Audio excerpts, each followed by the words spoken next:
नमस्कार दोस्तों, मेरा नाम अक्षत है और स्वागत है आपका हमारे चैनल डेली एग्रीकल्चर में। ठीक है, तो आज का वीडियो हमारा होने वाला है पेस्टिसाइड के टॉपिक पे, जिसका पॉइजन एक मेजर टॉपिक है। और हम देखने वाले हैं एक्यूट पॉइजनिंग क्या होता है या एक्यूट टॉक्सिसिटी क्या होती है और क्रॉनिक टॉक्सिसिटी क्या होती है, क्रॉनिक पॉइजनिंग क्या होता है। ठीक है, अगर किसी ने पॉइजन खा लिया है तो उसके माइल्ड सिम्टम्स क्या होंगे और इसके क्रॉनिक सीवियर सिम्टम्स क्या होंगे। ठीक है, ये सब चीज़ हम देखने वाले हैं। और अगर किसी ने मतलब तुरंत ही पेस्टिसाइड को इनहेल कर लिया है या इनटेक कर लिया है, स्वेलो कर लिया है, तो उसको हम क्या क्या चीज़ें देंगे first aid, as a first aid, कि वो तुरंत उसको रिलीफ मिले, उसके बाद हमको डॉक्टर को ले जाना ही है। ठीक है, तो ये बेसिकली हम वीडियो इसलिए बना रहे हैं ये वाला, क्योंकि हमारे नेबरहुड में एक लड़का था, छोटा सा बच्चा 3-4 साल का। तो उसने गलती से पेस्टिसाइड को स्वेलो कर लिया था। तो अभी उसका ठीक है तबीयत, लेकिन उस टाइम पे तो मतलब लगा था कि there will be lethal effect on him. So the main purpose of making the videos this only. ठीक है, तो और हाँ, इधर बीच थोड़ा सा हमारे और आपके बीच में एक गैप हो गया था, क्योंकि हमारे एग्ज़ाम्स आ गए थे और वीडियो की अपलोडिंग्स नहीं हो पा रही थी। तो इसके लिए आपसे क्षमा याचना है, दिल से सॉरी है।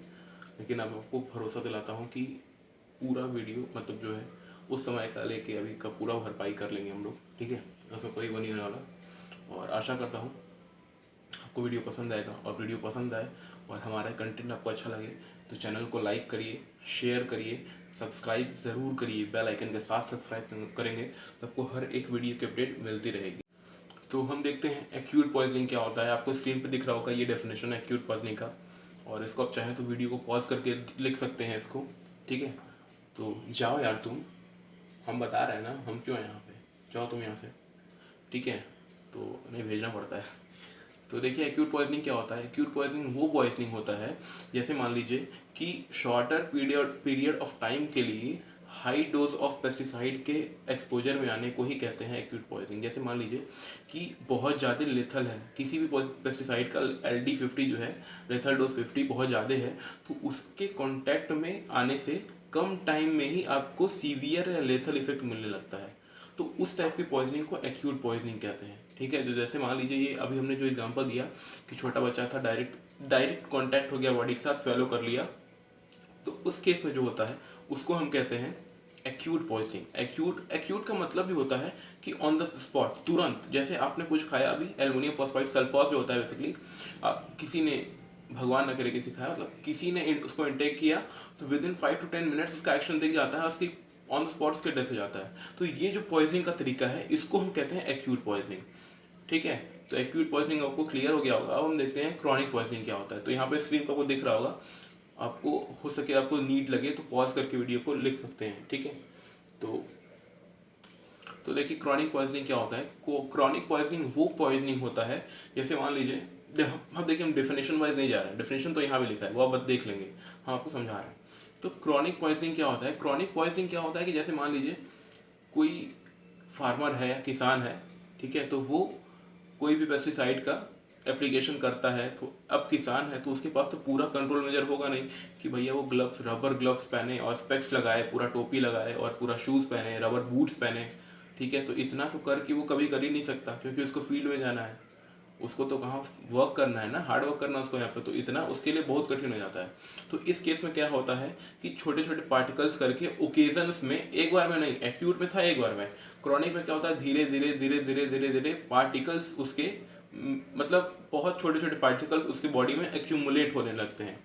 ठीक है, तो उस एक्यूमुलेशन से क्या होता है कि उनके बॉडी में 10 साल, 15 साल, 20 साल, 25 साल बाद उनके बॉडी में फिर लेथल इफेक्ट दिखने लगते हैं। देखिए लेथल इफेक्ट दिखना तो पक्का है, क्योंकि वो तो भैया पेस्टिसाइड है ना, वो केमिकल है। वो सोचिए आप, जब वो इंसेक्ट के लिए हार्मफुल है तो आपके लिए फायदेमंद कैसे हो सकता है, आपके लिए तो हार्मफुल ही होगा।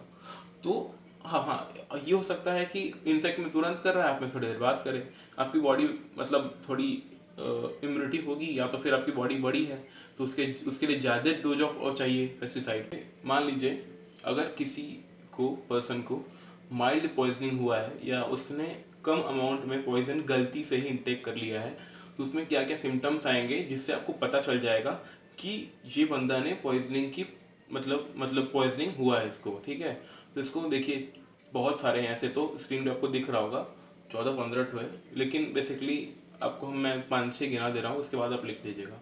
ठीक है, तो स्किन इरिटेशन होने लगता है। जैसे मान लीजिए कि उसके स्किन पे ही चला गया है, जहाँ पे गया है, जैसे मान लीजिए यहाँ गया है तो यहाँ पे रैशेस टाइप में पड़ जाएंगे, पूरा स्किन रेड हो जाएगा और यहाँ इरिटेशन होगा, मतलब खुजली होने लगेगी। ठीक है, फैटीग हो जाएगा, मतलब थकावट हो जाएगी उसको, रेस्टलेसनेस हो जाएगा, मतलब जैसे आराम से, जैसे ईजीनेस अनईजीनेस हो जाएगा उसको, मतलब उसको बेचैनी टाइप में हो जाएगा। ठीक है, उसको ब्रीदिंग प्रॉब्लम्स हो सकती हैं, जैसे वो ब्रीथ न कर पाए या मतलब सांस लेने में उसको दिक्कत हो, सफोकेशन वाली प्रॉब्लम हो सकती है। ठीक है, डायरिया हो सकता है उसको। ठीक है, और जो नोज और थ्रोट है उसमें इरिटेशन हो सकता है या ईचिंग हो सकता है। ठीक है, और क्या हो सकता है, जैसे आँख में जलन होने लगती है, आँख में चला गया है तो आँख में जलन होने लगेगी। ठीक है, कफिंग हो सकती है, अगर जैसे जैसे होता है ना पाउडर वगैरह टाइप में, वो सब इनहेल कर लिया तो उसको कफिंग होने लगेगी, उसको सर्दी मतलब सर्दी नहीं, मतलब खांसी आ सकती है। ठीक है, सांस न लेने के कारण डिफिकल्ट ब्रीदिंग हो सकता है, सांस लेने में उसको दिक्कत हो सकता है। तो ये सब चीज़ें हैं जो इसमें दिया है। उसको हेडेक हो सकता है। हेडेक तो बहुत कॉमन है, अगर किसी ने पेस्टिसाइड इनहेल कर लिया है या उसको ले लिया है, इनटेक कर लिया है, तो प्राइमरी सिम्टम आपका हेडेक ही होता है, कि हेडेक हुआ या फिर आपको जब चक्कर आ गया, सर दर्द होने लगा, ठीक है, पेट में दिक्कत हुआ कुछ, तो ये सब चीज़ प्राइमरी हमको पता चलता है कि यही पॉइजनिंग से ही हुआ है। ठीक है, तो अभी हम देखेंगे कि सीवियर पॉइजनिंग हुआ है तो उसमें क्या होता है कि उसको वोमिटिंग होने लगेगी। ठीक है, उसको तुरंत ही वोमिटिंग होने लगेगी। ठीक है, उसने जो भी खाया है वो वोमिटिंग होने के तरीके से ठीक भी है, क्योंकि अगर उसने जैसे पॉइजन है उसको तुरंत ही उसने खा लिया है तो वोमिटिंग हो जाएगा, तो उसका कुछ पार्ट तो निकल ही जाएगा, उसका कम इफेक्ट होगा। ठीक है, हेडेक तो जानते ही हैं, हेडेक होने लगेगा, वॉमिटिंग होने लगेगी, और उसको जो उसके प्यूपिल्स हैं, प्यूपिल्स में कंस्ट्रिक्शन हो जाएगा, कंस्ट्रिक्शन ऑफ प्यूपिल हो जाएगा, मतलब प्यूपिल्स छोटी हो जाएंगी उसकी। ठीक है, और क्या होगा कि फीवर हो जाएगा, बॉडी टेम्परेचर बढ़ जाएगा। ठीक है, और लैक ऑफ एपेटाइट, मतलब भूख नहीं लगेगा उसको। और क्या होगा कि उसको सांस लेने में दिक्कत होगा, या तो उसका ये भी हो सकता है कि उसको सांस फूलने लगे उसका। ठीक है, अगर उसको अस्थमा वगैरह है तो सांस फूलने में और उसकी डेथ भी हो सकती है। ठीक, आते हैं अपने वीडियो के मोस्ट इंपॉर्टेंट पार्ट पे, जिसका टॉपिक है, या आप कह सकते हो जो ये वो सेक्शन है जिसमें आपको पता चलता है कि जो फर्स्ट एड है किसी भी पॉइजन पर्सन को आप क्या देंगे। ठीक है, तो पहला काम आप ये करेंगे कि आपको पता करना है कि उस पर्सन के अंदर पॉइजन कैसे गया है। ठीक है, आप ये पता चल जाएगा तो आप उसके रिस्पेक्ट में आप उसको क्योर दे सकते हो। जैसे आप मान लीजिए कि कोई पर्सन है, उसने पॉइजन को इनहेल कर लिया है, ठीक है, ब्रीथ के थ्रू, सांस के थ्रू लिया है, तो उस पर्सन को आप तुरंत ही लेके जाओगे फ्रेश एयर में और उसको ब्रीदिंग कराओगे। ठीक है, और क्या करोगे, जैसे उसने माउथ में ले लिया है, मतलब खा लिया है, तो आप ये सोचोगे कि उसको कितना जल्दी उसके पेट से निकाला जाए, मतलब उसको वॉमिटिंग की कोशिश कराओगे। ठीक है, और उसके स्किन पे है, जैसे मान लीजिए स्किन के थ्रू इंटर किया है, तो हम ये देखेंगे कि जो भी कंटेमिनेटेड क्लोथ है उसके बॉडी पे उसको हम हटा देंगे, जो स्किन है उसको हम वॉश करेंगे। ठीक है, अगर उसके आंखों में चला गया है, जो पेस्टिसाइड है उसके आंखों में चला गया है, तो आंखों में जाएगा तो हम क्या करेंगे, उसके रनिंग वाटर से, टैप वाटर से हम उसको 15 से 20 मिनट तक उसकी आंख को लगातार धोएंगे, ताकि उस पर कोई लेथल इफेक्ट ना हो, because it is one of the most important organ of the body. Okay, so दूसरा चीज हम क्या देखेंगे, दूसरा चीज कि वो जो पर्सन है वो ब्रीथ कर रहा है कि नहीं। अगर ब्रीथ नहीं कर रहा है तब हम क्या करेंगे, ब्रीथ नहीं कर रहा है तो उसको हम आर्टिफिशियल मेथड से उसकी ब्रीथिंग को हम कंटिन्यू कराने की कोशिश करेंगे। ये हम कैसे कर सकते हैं आर्टिफिशियल मेथड से, ये हम ऐसे करेंगे कि उसके हम चेस्ट को पंप कर सकते हैं। ठीक है, चेस्ट को पंप कर सकते हैं, या तो और हम क्या कर सकते हैं, और हम ये कर सकते हैं कि जैसे मान लीजिए कि उसको माउथ टू माउथ हम रेस्पिरेट कराने की कोशिश कर सकते हैं। ठीक है, इसको वैसे अवॉइड कर किया जाता है क्योंकि उस पर्सन के माउथ में है, तो आप लेंगे तो आपको भी डेंजर हो सकता है, लेकिन इसको अवॉइड करते हैं, बेसिकली पंप्स करते हैं। ठीक है, और क्या होता है कि जैसे मान लीजिए तीसरा चीज है कि अगर क्या है कि उसने इनटेक कर लिया है तो उसको हम जितना जल्दी इसके उतना जल्दी हम उसको वॉमिट करा देंगे। ठीक है, वॉमिट कराएंगे तो उसका जो इफेक्ट है वो खत्म हो जाएगा या कम हो जाएगा। ठीक है, और इसके हम कैसे, मतलब जो फर्स्ट एड है, और फर्स्ट एड में क्या करेंगे कि वो जो मतलब जो पेस्टिसाइड है उसके लेवल पे जो नाम लिखा है, या उस पे जो फर्स्ट एड लिखा होता है कि if the person consumes that what to do and what not to do, तो ये हम पढ़ेंगे अच्छे से।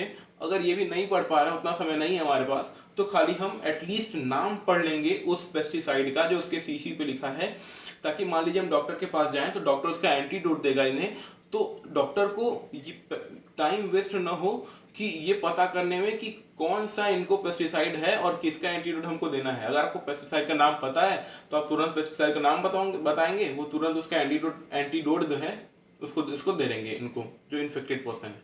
ठीक है, तो और क्या है कि जैसे मान लीजिए जितना भी जल्दी हो उतना जल्दी हम उस पेशेंट को, जितना हो सके उतना जल्दी हम, जो पास के ही नर्सरी है, छोटे ही हॉस्पिटल है, वहाँ एटलीस्ट हम डॉक्टर के पास उसको ले जाके दिखाएंगे कि क्या कंडीशन है उसके लाइफ की, या कितना लेथल इनके शरीर पे ये हो सकता है। ठीक है, और हम क्या करेंगे, और हम ये करेंगे कि उनको हम जैसे वार्म और कंफर्टेबल रखेंगे। ये नहीं कि उनको हम भड़का दे रहे हैं, नहीं आपको ये हो जाएगा, आपने ये खाया है आपको ये हो जाएगा, ऐसा नहीं करना है।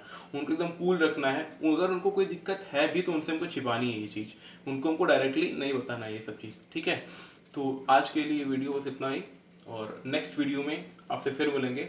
और तब तक के लिए ये तो ध्यान दीजिए कि pesticides are very harmful, not only for us, also for our animals, also for our crops even. We have to use as much as needed and as much as prescribed. It is like medicine to the crops. So you do not take the medicine more than enough. So why you are giving the crops more than enough pesticides? Give as much as required. It doesn't mean if you give pesticide more than enough, your crop will yield 2000 kilo of wheat from one plant only. There's nothing. This is shit. This is misconception. Okay. So please, I'm not torturing you. I'm just making you aware that you make aware farmers. This is the only platform where I can share my views to you.